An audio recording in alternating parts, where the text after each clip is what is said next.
Well, greetings. This is a fairly short slideshow and presentation, YouTube presentation about Marcia Dixon's comments earlier about resilient pedagogy. Some of you on the listserv may have seen her comments that in this day and age, we need to be very flexible. So one of the big issues with teaching online, if we have to go that way, is there's a problem, okay? And it's very difficult to find your students if you're not in the classroom because they do not read their campus email.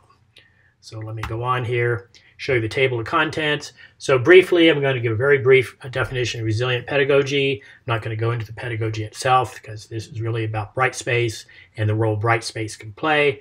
Then I want to talk about the problem itself. Students do not read their campus email. I have lots of evidence about that.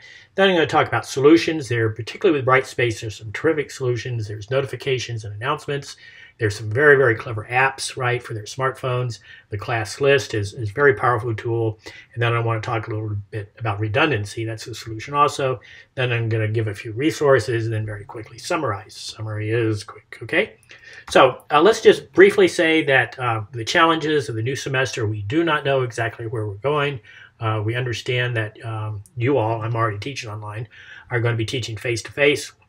It's not clear how long that's going to be able to be the case during the fall, and the basis of resilient pedagogy is that it's portable learning. Okay, you can take it wherever you are. So in this case, I'm talking about being prepared for the worst. What's the worst case scenario?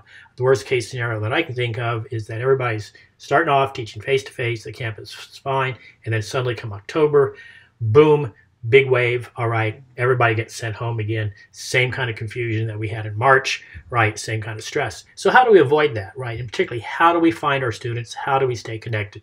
That's what this presentation is about. So Brightspace is a centralized location. It can be a centralized location for assignments. If you put your assignments there, it automatically creates a calendar. It provides a very easy way to contact your students without having to worry exactly what their email addresses are. And bottom line is all students and all instructors already have their classes loaded, or you will by the fall, into Brightspace. All students have access to Brightspace. All instructors have access to Brightspace. All instructors and all students are matched together in a class, even if the class is blank, okay? If you want to add assignments, it's very simple. My goal here is not to show you how to do that, but it's very, very intuitive, or you can go to CELT, and I get to that later on at the end of this presentation, and they'll be glad to help you. It's not hard, and you can grade the assignments there, so there's no issue about carrying papers home. There's no issue about finding papers. There's no issue about the students not knowing where the assignments are. And what it does is that you add an assignment there, it automatically creates calendar items, which the students see on the class homepage. Very, very handy. Now, in a minute, I'm going to talk about how to contact the students. We're not even a minute going to do that right now. Okay, the bad news is, and I have tons of evidence over the years of teaching online myself, and most recently working with instructors, talking to them, previous online instructors, talking to new instructors, being in meetings with CELT people, that kind of thing. And there's plenty of anecdotal evidence that students do not read their campus mail. They just don't do it, okay? Some students will. There's a way in Outlook you can send your campus mail to your phone, to your private email, your preferred email, but most students do not do that. So it's very difficult to contact students once they're used to being in the classroom, and suddenly if they're not in the classroom, you're going to have plenty of problems contacting them. And that's what this presentation is about. That's what resilient pedagogy is about. That's what portable pedagogy is about, among other things, of course. So notifications. There's a very powerful tool up there where the student's name is, or in your case, your name, right? And in that spot, and I'll show you this in a minute, there's something called notifications. And students in there can change their email addresses. They can authenticate their cell phone to receive messages that way from you, and they can select the kind of notifications they want. Boom. So notification details, wide array of options. The one I really, really like is anytime you post a new announcement, and I'll get to that in a minute, it goes right to the students and tells them either in their messaging system or their email or both, right, in their preferred email, that a new announcement's available. They can also set it up so that they know when you've graded papers, they can know when you've added new content, they can know when new discussions have been added or new comments have been added in discussions. A whole variety of notifications are available. Students get to select. Okay, we go on. So announcements. The announcement tool is on the class homepage, all right? Very, very powerful tool. I really, really like it, all right? And multiple times during the week, I add announcements. And in those announcements, I put these kinds of videos. I just copy and paste a YouTube link, put it there in the announcement, and tell them, please look at this video this week, right? Or please look at this video over the next couple of days to get them going. Or I could tell them there's an assignment there, or I could go through an assignment. There are different things I can do with announcements. The problem with announcements, and it's a little bit different than Blackboard was, is the announcements in Brightspace do not automatically go to their mail unless the students set it up that way in their notifications, and does not automatically go to their instant messaging unless they set it in notifications. So what to do? We'll get to that in a minute. So another powerful tool is the class list. All right. So the class list allows you to email individual students, or it allows you to email the entire class as blind copies. All right. It can also allow you to instant message the students if they have set up instant messaging in the notifications. So what I like to do is anytime I set an announcement, and I'll talk about redundancy in a minute. There's a lot of redundancy in my teaching on purpose, all right? I like to create an announcement, and then I go to the class list and email the same announcement to them, right? Copy and paste it, email it to them. And then you can send it by instant message. I'm doing that too. What you can't do, the instant message feature does not allow attachments or URLs. So if I want to send a YouTube video, I have an instant message. I have to say, hey, please go to the announcements. I've put a YouTube video in there. Okay. Email will let you do hyperlinks and attachments.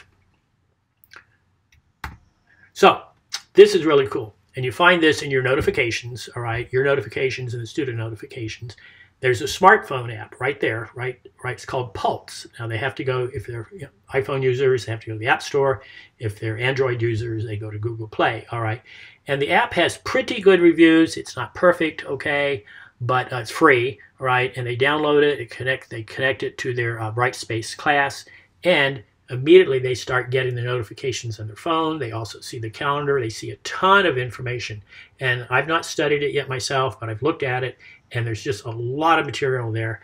And so I would really, really encourage your students to get this app set up. Okay, it's free. It helps them connect. So even if you're teaching straight off face-to-face, you have no worries. This is still a terrific app for connecting to Brightspace. Okay, let me go on here. So here's some resources very quickly. On the Brightspace homepage, there's Welcome Purdue Fort Wayne students. And here's an entire video on how to use Pulse, how to use the mobile app. You can direct students to that. I've copied and pasted this link to my students already. Here's a bunch of FAQs for students. Here's how students can navigate. And here's some Brightspace tutorial video playlists, including how to set up their notifications. So I've gone into this playlist and copied and pasted the notification YouTube help video and sent that to them. I'm trying to get my students, even though I teach strictly online and they should be a little bit more aware, I'm trying to get them to set up their notifications. So there are other resources, all right. CELT has terrific how-to videos and how-to information, plus they'll consult with you. Here's the link. I know you probably can't see it here and you can't click on it, but it's basically pfw.edu/offices/celt/brightspace/brightspace.html. And then if you're looking at this, you're probably already looking at Marcia Dixon's teaching tips page, and it's speech.pfw.edu/online. There's a ton of really excellent resources there. So let me summarize. Be prepared. I would really urge all instructors in this kind of time of stress, right, to start their face-to-face classes with a quick introduction to Brightspace. Show the students how to get there. Make sure you have some material loaded up there so they know what's coming. All right.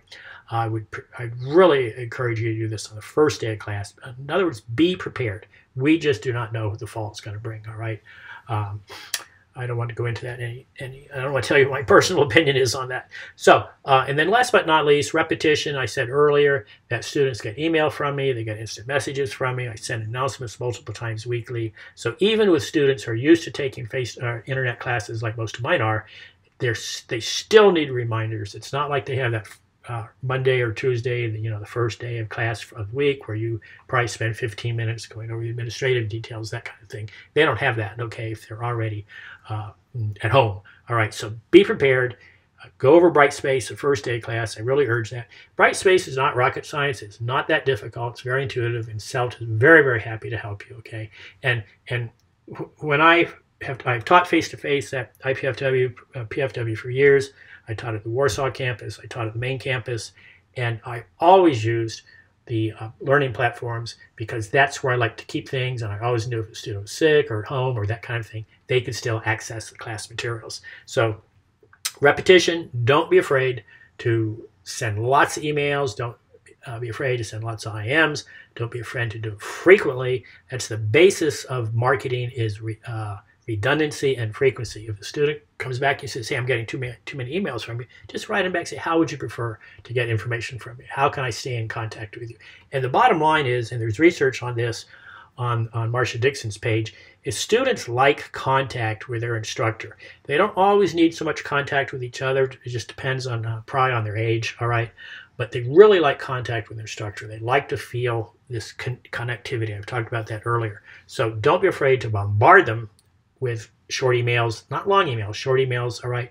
And don't be afraid to do it in a different variety of ways, instant messaging and announcements and email, all right? And if they get tired of that, they'll tell you, okay? And then you can back off a little bit for each individual student. So, okay, good luck. I certainly hope this has been helpful.